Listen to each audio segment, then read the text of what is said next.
Hello and namaste. Very happy to be with you once again. We are in the middle of the Yoga for PCOS course, and we are following certain yogic protocols that have been suggested. And I hope that you're starting to see some benefits. In this video, I want to summarize the main protocols so that you remember how each of them have to be followed and how interconnected they are. I want to remind you that we are looking at the three fundamental pillars of daily life in this course. Number one, our approach to exercise. Number two, an approach to diet. And three, our daily lifestyle or certain kind of habits and discipline that we need to undertake so that we can have good health. So, what are these protocols? Throughout the videos, we have suggested some of them, and maybe you have missed them, or it may not be in the right sequence. So here is a summary. Please listen to them carefully. Number one, you must do a Sivananda yoga class every day while being in the Yoga for PCOS course. Not just any yoga class, not some yoga, but a Sivananda yoga class. If you're in Gurgaon, you participate in a daily open class. If you're not in Gurgaon, if you're outside of the city of Gurgaon, then follow our daily online classes. And in case the timings of the online classes or the Gurgaon classes are not convenient for you, then we have a channel on YouTube.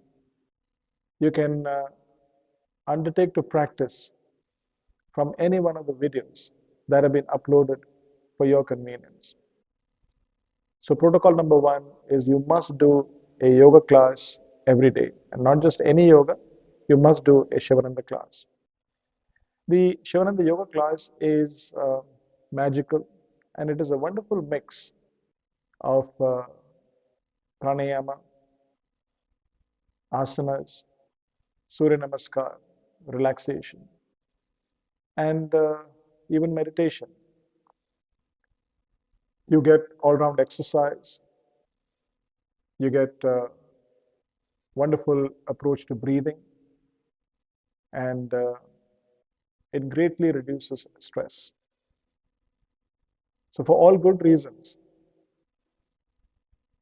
you must practice the Shivananda class every day. For how long? A minimum of 3 months and preferably 6 months. Here I want to tell you that you must approach the protocol in a practical manner. Do not struggle. Do not feel guilty.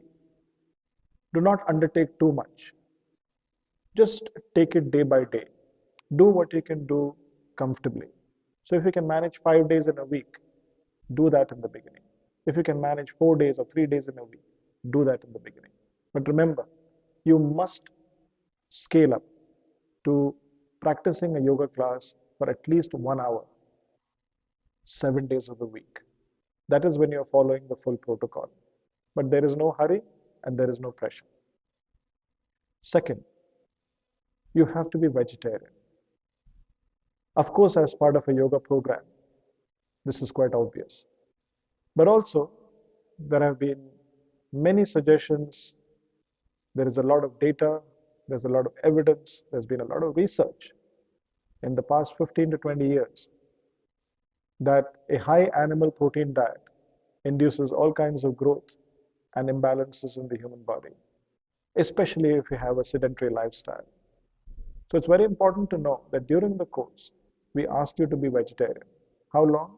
Again, for a period of a minimum of 3 months. And if you cannot go off meat, eggs, fish in a hurry, that is fine. Just reduce it up to a point that it becomes easy for you to finally go off it. That will be day one for you when you become completely vegetarian. So your protocol begins then. Protocol number 3, you have to be off dairy as well. So therefore, no milk and no milk products. This includes paneer, that is Indian cottage cheese, any kind of sweets which have a milk base in them, and yes, even curd. And of course, no milk in your tea. And you might find this getting a little difficult, but please remember that having PCOS is not easy either. And some kind of sacrifice is necessary for you to recover your health. And this is not a lifelong punishment. It is just a change so that the body can recover the kind of health that it had earlier. That's all. So for a period of 3 months, you have to be dairy free as well. And if you find that being vegetarian and having no dairy is helping you and it's improving your health, then maybe you can stay off non-vegetarian food, animal protein, and dairy for more time. But this is not compulsory. Once you've seen a remission of symptoms, if you like, you can reintroduce whatever you like into the diet. In addition to this, you must stay off dry fruits and also avoid any food that is pre-cooked and you buy from the market. So anything that comes in packets. This is to be correlated with the next protocol, which is that you must cook zero oil, zero butter, and zero clarified butter, which is ghee. This is a completely radical approach to having food, a radical approach to cooking. And this is something that in our courses since 2015, people have found maybe the most difficult. However, they've also found remarkable results. In yoga, we say that oil is tamasic. We say meat is tamasic. And we say any food which is stale is also tamasic. I just want to correlate ancient wisdom with modern understanding and modern science. So oil is heavy and energy moves very slowly when there is too much of fat in the diet. And in the Yoga for PCOS course, it is mandatory that you have no oil in the diet at all. And how long again? For just a period of 3 months until you start seeing a remission of symptoms. So having no dry fruits, no ready to eat food from the market, and having no oil in the diet immediately brings down the amount of calories that you're consuming. This is, in modern parlance, called a calorie restricted diet. And it has been found in the last 10 to 15 years, including Nobel Prize winning science, that the less calories that you consume, the faster the body recovers from serious illnesses. And it has also been a factor. There is clear evidence to show that you can live a longer and healthier life. So there is an eating window, and in that eating window, you eat restricted calories. What is a good calorie intake for reversing the symptoms of PCOS? 1500 calories or less per day.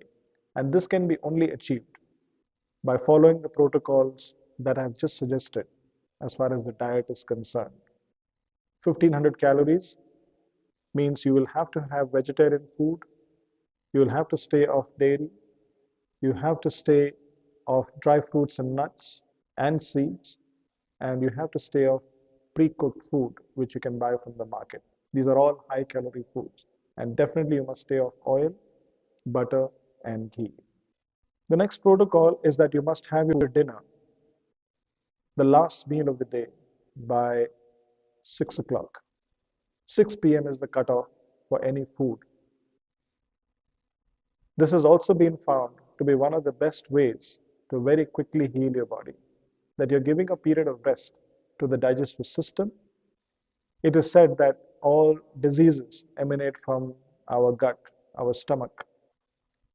And having had a change of diet, a complete change of approach to eating food, what kind of food that we're eating, we also need to know when we should eat. And the last meal of the day at 6 p.m., and you have your next meal next day, maybe at 9 o'clock in the morning or 10 o'clock in the morning.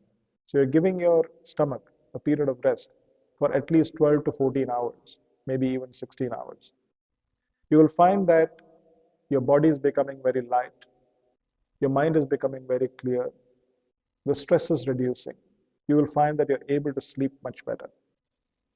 Many people say, how can I have dinner by 6 o'clock in the evening? I'm in the office, or I'm in the metro, or I'm driving back from work, and so on. So you have to find a way. Again, the Yoga for PCOS course is making a suggestion to you that living with PCOS is significantly depressing. It makes life very difficult. You can take charge of your health and you can reverse those symptoms if you come to some hard decisions. How to eat, what to eat, when to eat, what kind of exercise that you must give yourself, what kind of occupation and company that you must give to yourself so that you can recover from the symptoms of PCOS. These are hard decisions. And of course, these are difficult, but not as difficult as living with PCOS, living with infertility, living with excess weight, and so on. That are the symptoms of having PCOS. So I urge you not to get upset or irritated by this protocol, but to approach it positively. That ask yourself, even for 2 days in a week, can I have my dinner at 6 o'clock? And then see how you can extend that. You might also have pangs of hunger once you change your routine from eating dinner by 7 o'clock or 8 o'clock or 9 o'clock as you're used to currently. You wait for some time, be patient. Very quickly, the body will adapt to this new protocol, this new habit. You will find it amazing that you've been eating dinner so late for so long, so many years. Very quickly, you will start realizing how wonderful it is to have an early dinner. People used to have dinner by sunset, and we're just revisiting what is very traditional to human beings. The next protocol is a direct intervention to counter stress.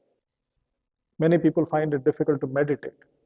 Many people find it very difficult to sit still for even a few minutes. And the mind is always active.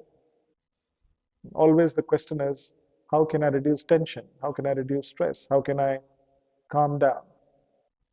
So as part of the yoga protocol, we would like you to follow a 25 minutes video, which is basically Shavasana. You just have to lie down on the floor and practice guided relaxation. That is all. And you must do this every day for it to have benefits. Shavasana is a deep rest, a direct approach to reducing the activity of the body, reducing the activity of the mind. Shavasana completely cuts off the inputs from outside, and the body is able to rest, and the mind is able to rest. It is said that 30 minutes of Shavasana is equivalent to 4 hours of deep sleep. One of the most important factors in reversing the symptoms of PCOS, in fact, maybe the most important, is to allow the body to do its job, is to allow the body to heal itself, to allow the body to achieve a natural balance. The body is very much capable of doing that. We know that when we cut a finger, the body heals, the skin heals very quickly, and it does that because it is very much capable of doing it through millions of years of evolution. In the same way, when we get deep rest, in that resting period, the body undertakes a balancing of the endocrine glands. It sends the healing messages in the body wherever it is most needed. The digestion improves, the nervous system starts to work better, and the commands from the brain starts to happen normally. The cortisol that is in the brain, as they say, the stress hormone, and the adrenaline that is pumping in the blood starts to normalize. And you start feeling more and more calm, more and more steady, more and more relaxed.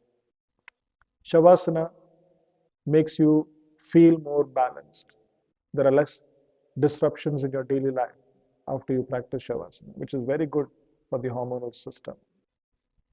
So one key ingredient in the protocol is something that looks so simple, yet it produces such profound results. 25 minutes of Shavasana every day. We also have two very deeply, wonderfully cleansing practices. One of them is Laghu Prakshalan, which you have practiced in video number 4 of the course. We advise you to practice Laghu Prakshalan every Friday in the morning. The first thing, as soon as you get up.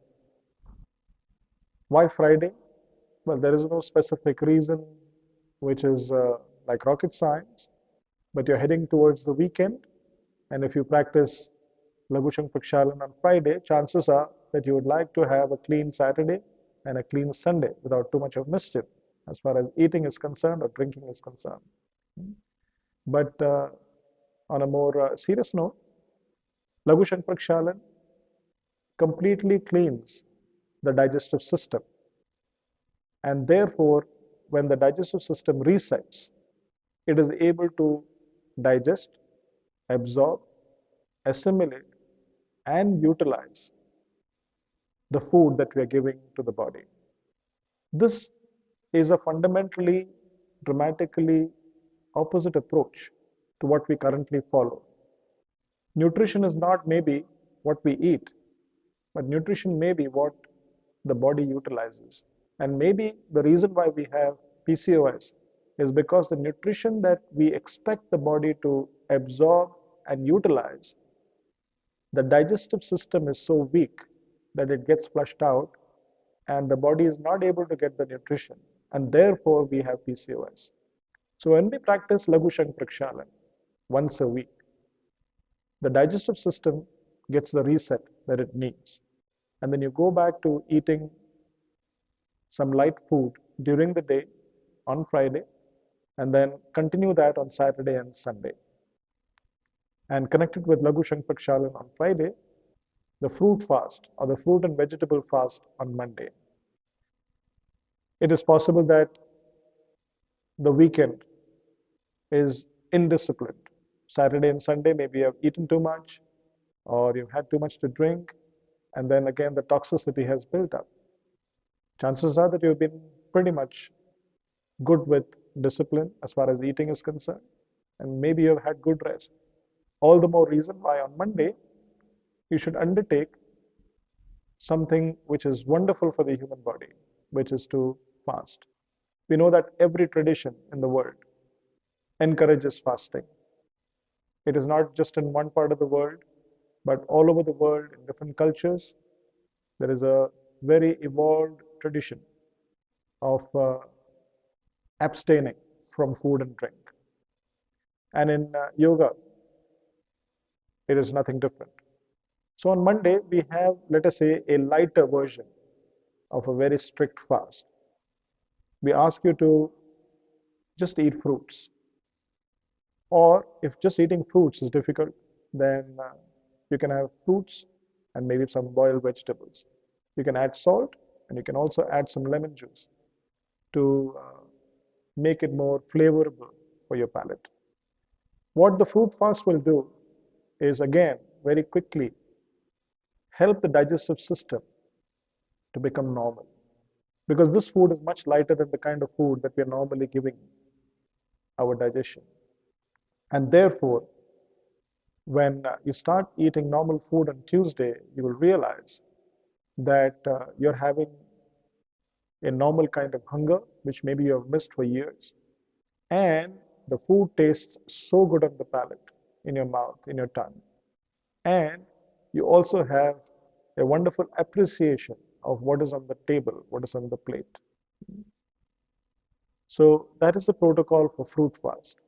Let me quickly review what we have said so far. Number 1, do a yoga class every day. Number 2, be vegetarian. Number 3, stay off dairy. Number 4, reduce high-calorie foods in your diet, including dry fruits, seeds and nuts, oil, butter, and ghee, and any food that you buy from the market which is ready to eat. Finally, there are two more fairly easy protocols. Please walk for 30 minutes every day after dinner. You may be used to walking in the morning or walking during the daytime. That is excellent. You continue to do that if you wish to do so. But in the Yoga for PCOS protocol, we suggest that you walk for 30 minutes after dinner. You can walk at any time after dinner. It doesn't necessarily need to be immediately after dinner or much later. Any time that is comfortable for you before bedtime, please go for a brisk walk. The walk will help you to digest your food, of course, but also it will relieve the whole daytime stress, a very important factor in improving our health. And the most important reason for walking after dinner is that it will help us to sleep much better, much deeper. And as we have seen, that rest is very important for the human body to recover its normalcy. And the last protocol for yoga for PCOS is to drink plenty of hot water. This is again a method of cleansing the human body, the human system. Um, about 3 liters of hot water every day. The suggestion is that you drink maybe 1 cup of hot water per waking hour, about 200 milliliters of water, adding up to maybe 3 liters over a 15, 16-hour period when you're awake. What the hot water will do is that it will reduce your cravings. It will flush out the toxins from the body, and eventually it will also help you to improve your digestion. It's a very safe, gentle, and very deep practice to help you to reset the internal biology. So these are the 10 major protocols that we would like you to follow in the journey that you are undertaking to reverse PCOS. You should begin the protocols by making up your mind. Yes, I want to improve my health. Yes, I'm willing to take some hard decisions. Yes, I will undertake this challenge. Yes, I will bring about the changes one by one so that I'm not overwhelmed by so many different things that are being suggested. By the time you finish 15 days or a month of following the protocols, you will wonder how you followed any other discipline in your life. This is my assurance to you. Also, in the beginning, you will find it very challenging. How can I cook without oil? How can I eat dinner by 6 o'clock? How can I stay vegetarian for the rest of my life? I cannot practice yoga every day, I'm so busy. Yes, all these questions and all these doubts and all these discussions will happen. You overcome them one by one. Encourage yourself that you are going down a path of optimal health where you'll be able to live longer, but more importantly, you'll be able to live more healthy, live better. You'll be more productive, happier, pain-free, and disease-free. So I wish you all the best. Please follow the protocols religiously for a minimum of 3 to 6 months. Thank you for watching. Namaste.